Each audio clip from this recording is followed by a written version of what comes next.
Now, I would like to invite David. Let's hear his fascinating stories. Thank you, brother.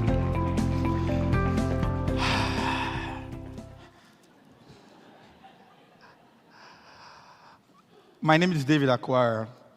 I'm a filmmaker, a global storyteller.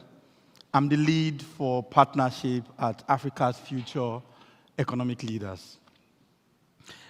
Have you met a child that never understood how to listen? That was me.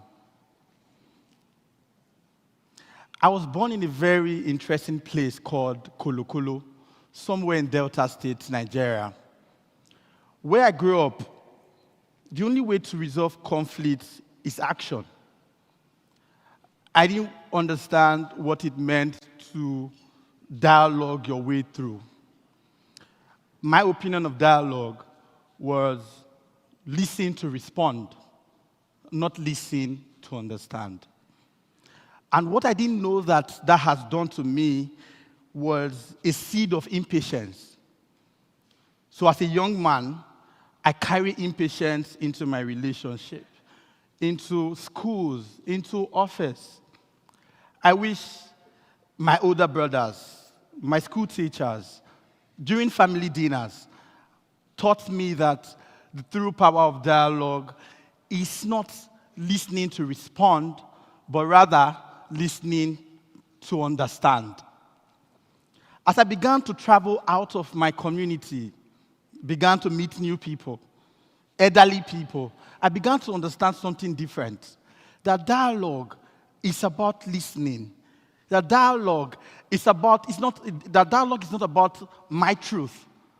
That dialogue is about accommodating other people's truth so that we could all coexist. I come from a very unique background, and that's storytelling. And in my storytelling journey, film is my tool.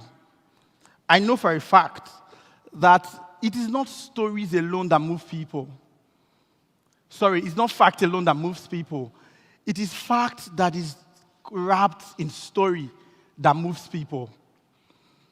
In one of my work, it's called The Rise, A Journey to Africa's Financial Independence.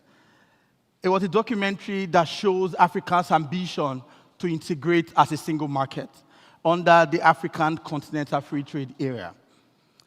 When I began that project, I didn't just pick up a camera and start shooting. The first thing I did was to do an online research. From there, I did data analysis. From that point, I had to travel to the various countries that I needed to film so that I would get feelers from the people on the ground. Because my goal was to use this film as a conversation starter so that people could watch these films in different forums and dialogue can erupt from the room.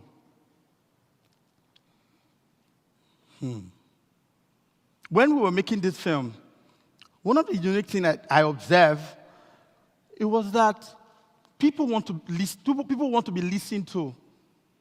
People understood the power of dialogue, but they've never been heard. And so, when we completed this project, the film traveled to more than 107 countries across the world. The film got me presidential invitation.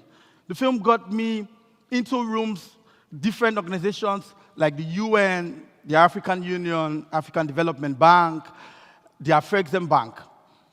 And the most interesting thing about everything that this film has done is the conversation that follows.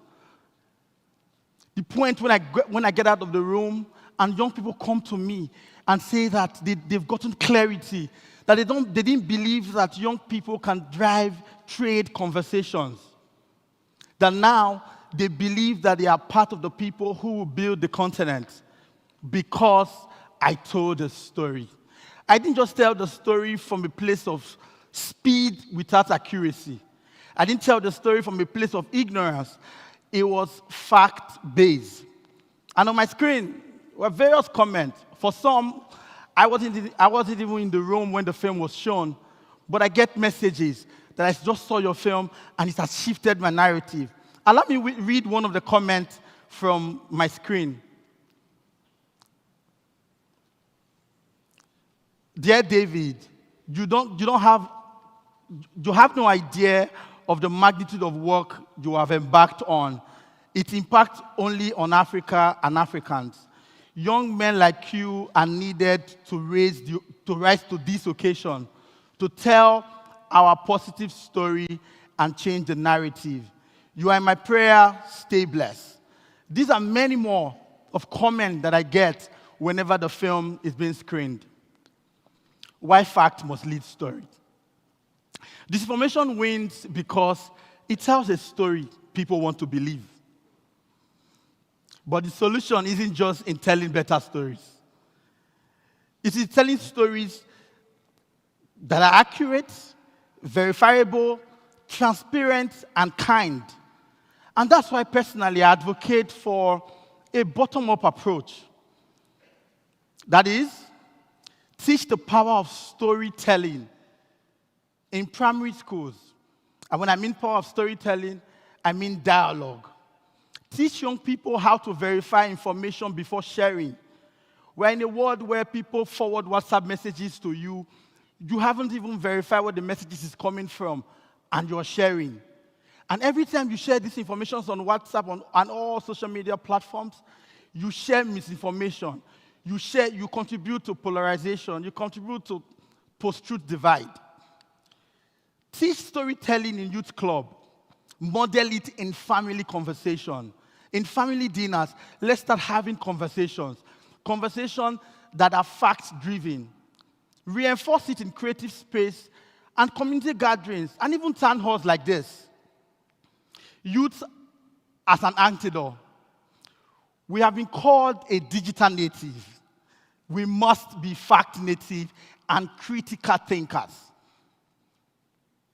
UNESCO is already offering some very interesting training that could help young people learn how to verify, question, and analyze information. These opportunities are here for us to take home and even pass on to the next generation. My call to action: we must teach truth the way lies are taught.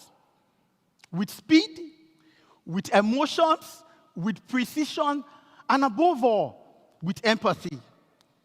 The future of democracy will not be written in parliament alone. It will be co-authored in WeChat groups. It will be co-authored on WhatsApp group.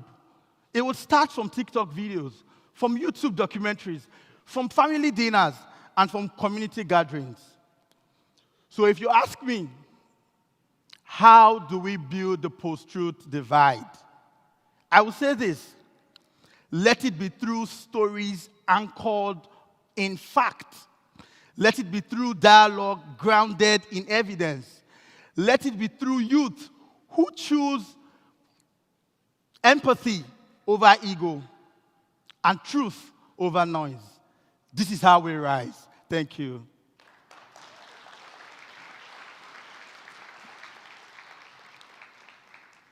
I'm happy that we've listened to all three of us, and I'm looking forward for what are your key takeaways. But whilst we do that, I would like to invite my colleagues back on stage, Nomina and Kim.